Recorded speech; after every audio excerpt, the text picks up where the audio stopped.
Have you ever thought, why is making friends as an adult so hard? You're not alone.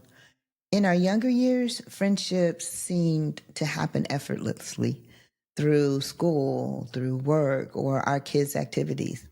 But after 50, things shift.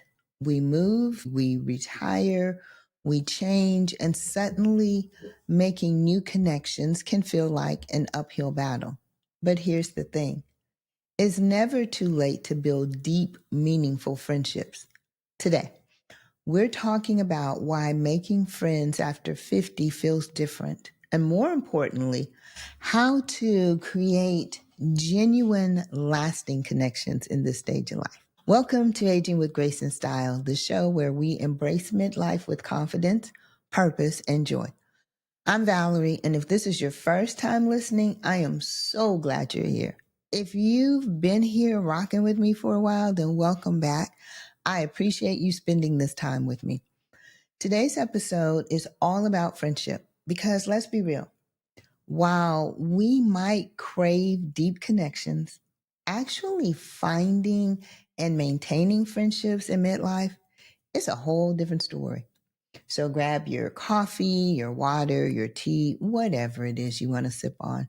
Get comfy and let's dive in. So, why does making friends as an adult feel so much harder?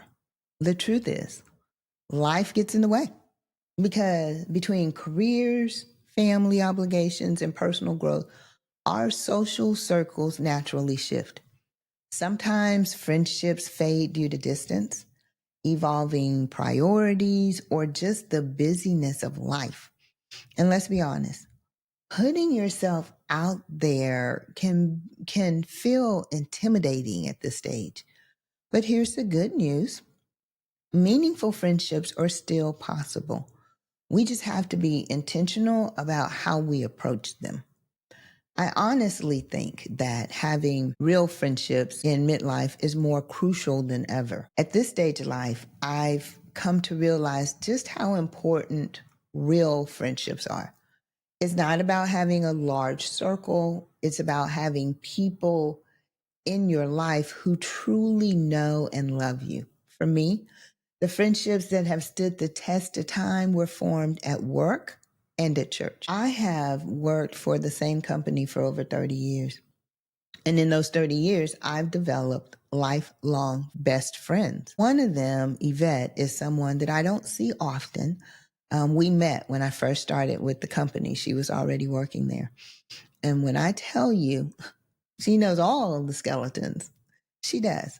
And I will forever love her for being who she is and for the relationship that we have. Then there's another friend, Tanya, who I've known for 17, 18 years, also met at work. Our relationship is different than mine with Yvette, but I think that happens. Your relationships with each friend is going to be different, but we share a tight bond in our own way. I have come to understand that every friendship has its own unique space. What you share with one friend may be different than what you share with another, and that's okay.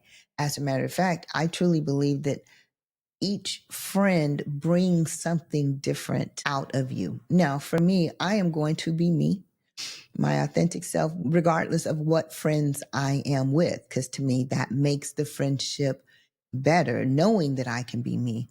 But I think each person or each relationship brings something different. And depending on what's going on in life, it might be something that, hey, I really need to talk to my girl who has known me for 30 years because she's really going to know the history and we're going to be able to work through it. Or it could be something else where I need to talk to the other friend. But then there are my church friendships. I vividly recall meeting my friend Regina. Now, what's funny is that it was her daughter, who was about 6 at that time. She was the first one to try to befriend my son, who was about 3. She saw this little boy and she wanted to invite him up to children's church. But Regina was one of the first to befriend me when we were new to the church. Of course, she and her husband, even still to this day, are always the ones that are welcoming people. But they took us in well over 20 years later. And we're not just friends now, we're family. We've been through those milestones with our kids, and we know each other's families. And so those are truly the relationships that matter. And of course, I can't forget my granny group. They're a wonderful group of women from church also. Over the years, we found common bonds, shared interests, and similar goals, and we've come together in such a meaningful way. At this point in my life, as I said before, I don't need a lot of friends.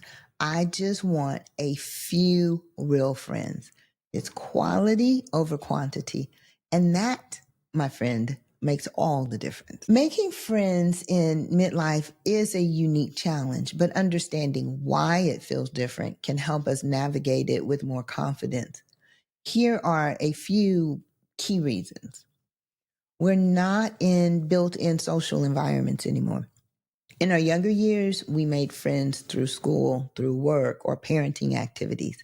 After 50, many of those structured social circles, they dissolve, making organic connections harder to come by. Our priorities shift. We start valuing quality over quantity. We don't just want surface level friendships, we want deep, meaningful connections. And those, they take time to build. We've been hurt before. So let's be real. Life experience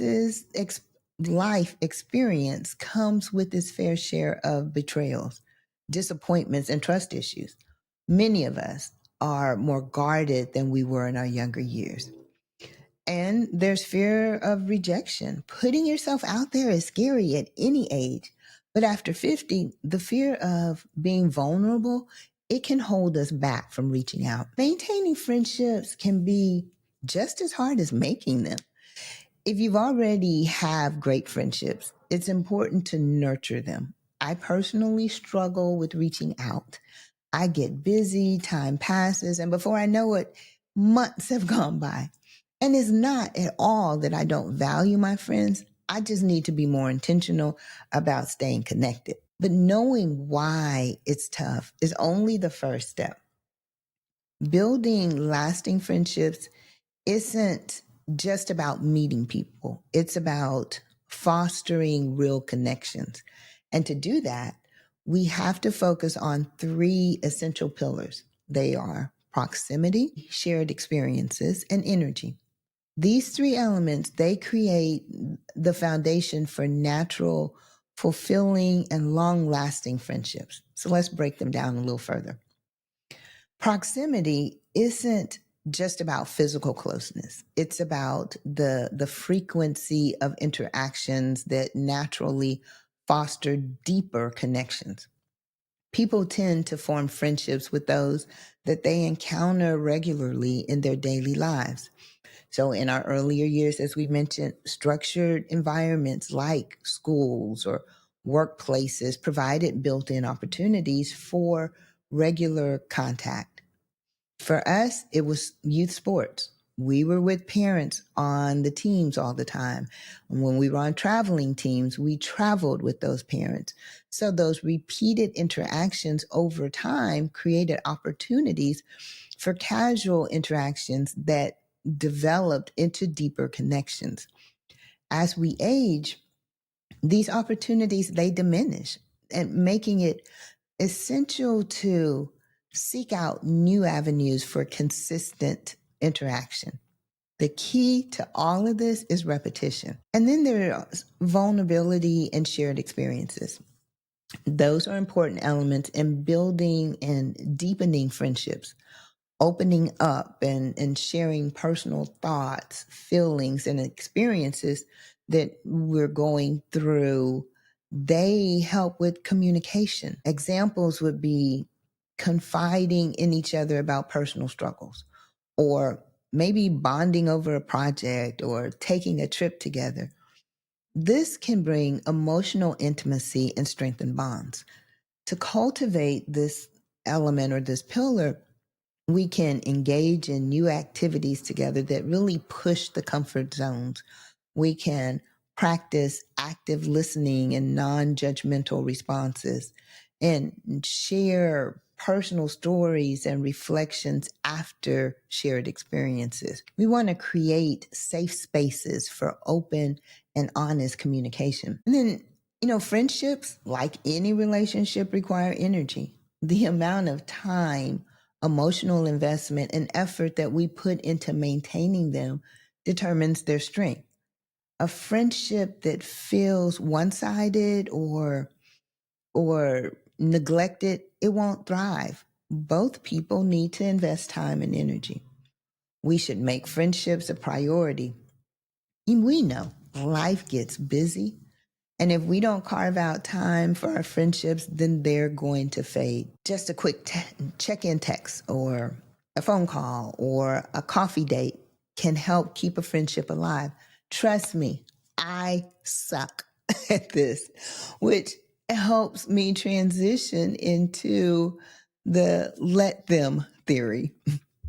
So a huge source of frustration in friendships is unmet expectations. Maybe you felt like you're always the one reaching out, or you've been hurt by a friend who didn't show up the way that you expected. Instead of holding on to that disappointment, we need to just let them. We free ourselves from frustrations by allowing people to be who they are and focusing on those who genuinely reciprocate. I first heard of the let them theory through Mel Robbins. It's a simple but powerful mindset shift. Instead of stressing over how others behave in our friendships, we shift our focus to our own actions and reactions. If someone is not showing up the way we hoped, we let them. We stop chasing friendships that feel one-sided, and we start investing energy into people who naturally meet us where we are. Let them be who they are. Not everyone will be as available, as expressive, or as engaged as you might like. And that's okay. Accept them as they are instead of trying to change them. Let them leave if they choose to. Some friendships fade, and that doesn't mean they weren't valuable at one point in time. If someone drifts away, then let them. Forcing connections rarely works. Let them show you who they are. Pay attention to patterns in behavior.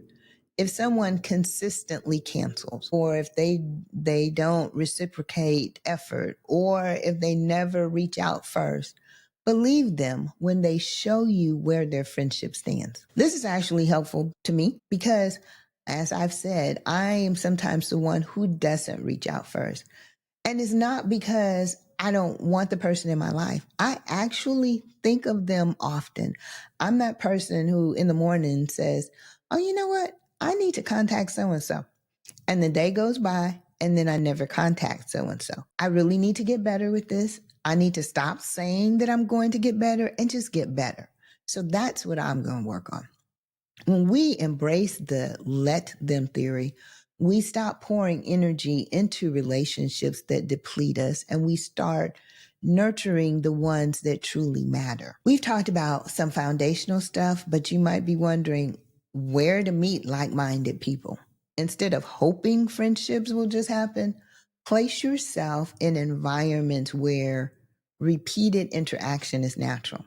Here are some places to start. Maybe join a group or a club. So whether it's a book club, a running group, the gym, joining a group that's centered around a shared interest is one of the easiest ways to connect. Engaging in your own interests and hobbies can lead you to kindred spirits. Get involved in your community, volunteering or attending church events or participating in community activities is a great way to meet people with similar values. As I mentioned earlier, I've met some of my best friends at church. Take a class, whether it's a yoga class or an art class or a cooking workshop. Learning something new brings you together with others who share your curiosity. Engaging in activities that you genuinely enjoy makes it easier to connect with others who share those interests. And then reconnect with old friends. So sometimes the friendships that we need are already in our lives. A simple text or phone call to an old friend can reignite a connection. Finding time for coffee, lunch, or even a phone chat can rekindle meaningful relationships. Now, once you've found opportunities to meet new people, don't forget the friendships need nourishing. Schedule check ins with existing friends. If you're like me and don't always reach out first, then set reminders to check in with friends. A simple thinking of you text goes a long way. Regular meetups, small gestures of kindness, and genuine effort, they keep relationships strong. Here's your challenge for this week. You know, I always give one every week. Take one small step towards deepening or creating friendships. Send a message, schedule a coffee date, or say yes to an invitation. As a matter of fact, the minute I am done with this, wait, I'm picking up my phone right now and I am sending a message to a friend just to tell her I was thinking about her. I've gotten that done. I have a few more that I need to send when this is over. If this episode resonated with you, then share it with a current or prospective friend, and let's build a stronger community together. Cheers to having real friends in your 50s and beyond. May we keep them, may we find them, make time for them, appreciate and love them.